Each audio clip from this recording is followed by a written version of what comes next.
Greetings, everyone. I'm Mar. Once again, this is my opinion. As you can tell from the title up there, I am continuing my trek through the episodes of Batman the Animated Series.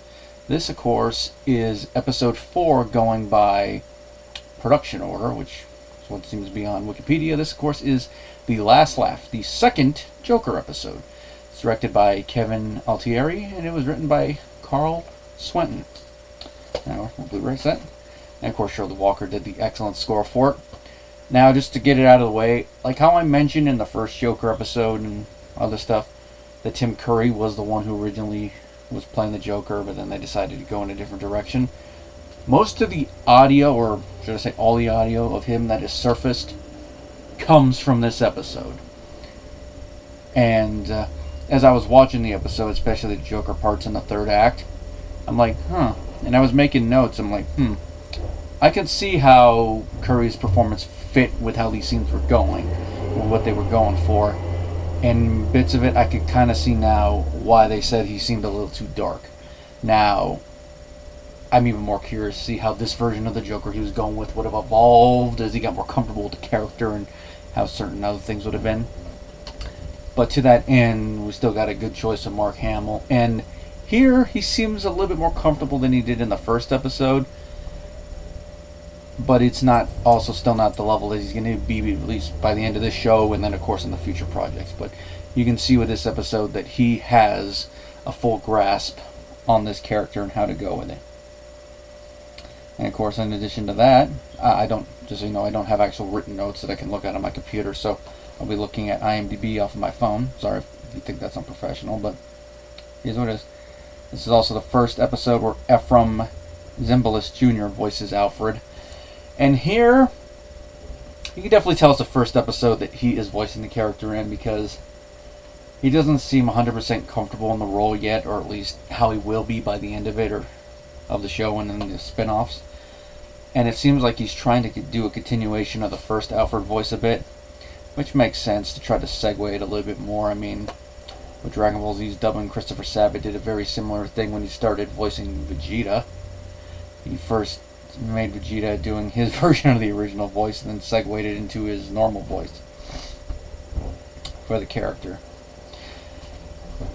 Now, the plot of this episode, as I said, is a Joker-themed one. And if you're familiar with the older comics, this is definitely a very Joker-centric plot involving his gas, using it to drive the victims insane, leaving them paralyzed and on the verge of death while he does a robbery. So it's like any type of comic book that's centered around a Joker from the Silver Age and maybe at the end of the Bronze Age, but more so with the Silver Age, this would be something he would do. And of course, in a lot of the previous cartoons, you'd probably see Joker do stuff similar to this. Now, to that end, it is a lot better written than, say, a plot like this would have been in a previous animated show, so it does have that. And it makes sense that you're going to have to throw in a type of plot like this with the Joker, so it's best to get it out of the way early while they're still finding their footing with what they want to do with the show, but also show that the Joker is not above using the typical laughing gas stuff. I mean, think about it. Batman 89, Joker used Smilex, so even the live action films are going to throw it in there. So it's not like it's a totally stupid one, it's how you use it. And here, it's a little ridiculous, but it kind of fits a little bit with how ridiculous Joker can be. I mean, he's using a garbage barge to let the laughing gas permeate and float into the town, and it hits everybody and it drives them insane. So it makes sense. And of course, he uses the distraction to rob the financial district. And of course, he picks the perfect day to do it because it's April Fool's. Now, Batman, and the guys of Bruce Wayne, he's just having a normal day. And then, of course, Alfred himself is affected by the toxin, so it's personal for Batman. So he goes out, tracks the Joker down, and he goes under the barge, fights with his henchmen, and then, of course, fights with the robot henchman, Captain Clown. And the first fight, Batman gets his butt handed to him, and they put him in a trash can. I'm going to poke some air holes in there, and throw it in the water, which Batman gets saved with his quick thinking, his ingenuity, and the fact that his Batboat can turn into a bat sub and has a laser.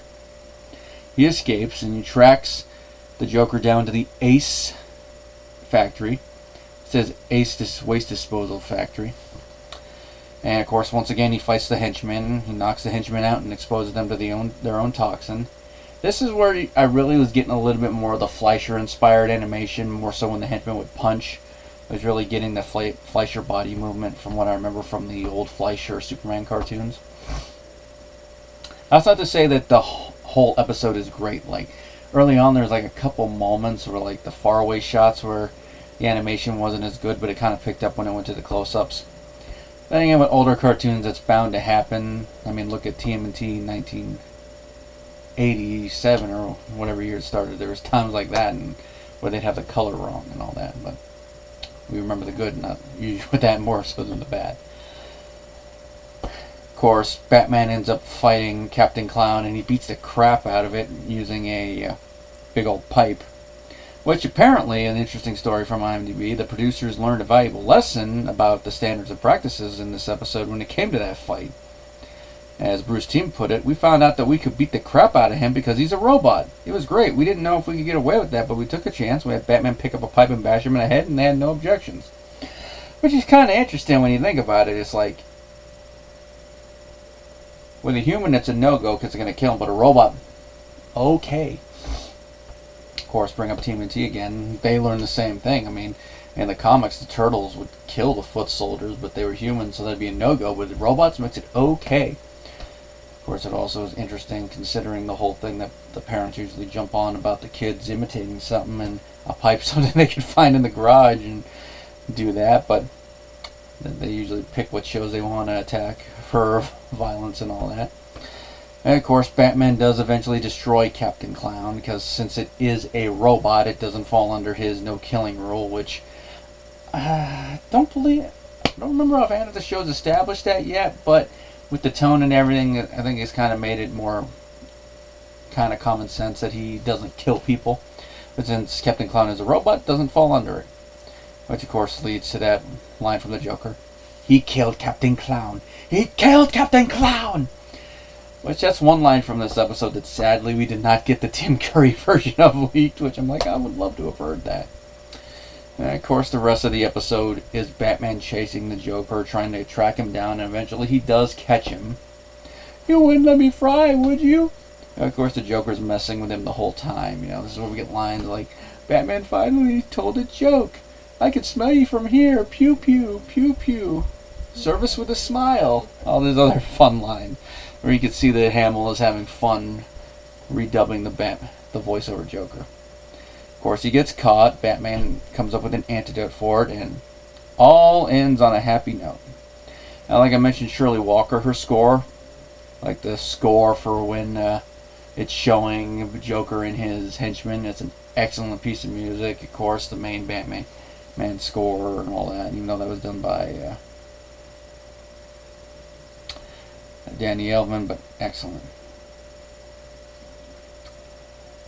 Of course, some other little bits of IMDb trivia. Kevin Altieri came up with a new weapon for the Joker to stave off Batman on the catwalk. While I was storyboarding that sequence, I wondered, what would the Joker do? Throw a knife? No.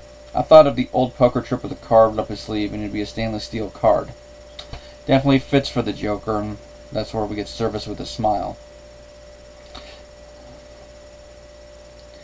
Of course, Bruce Timm says he's not really fond of this episode, comparing it negatively to a Super Friends episode.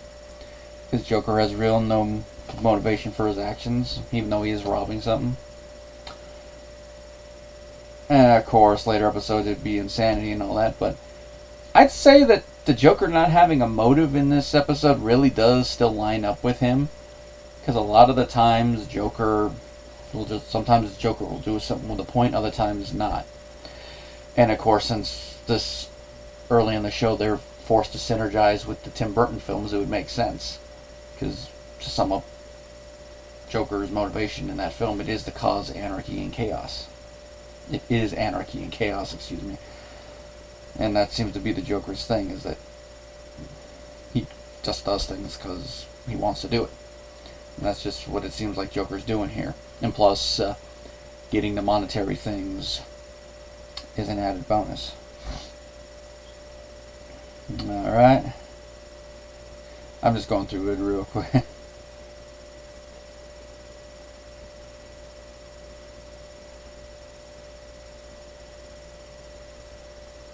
Here's some Altieri. He plussed up the script with more exciting action. Other than the dialogue, what you see on screen doesn't really resemble the script at all, and the original Batman kept getting garbage dumped on him. Now, if that had happened, I could definitely see Bruce Timm's point a little bit more. Like I mentioned, it does feel like something out of it.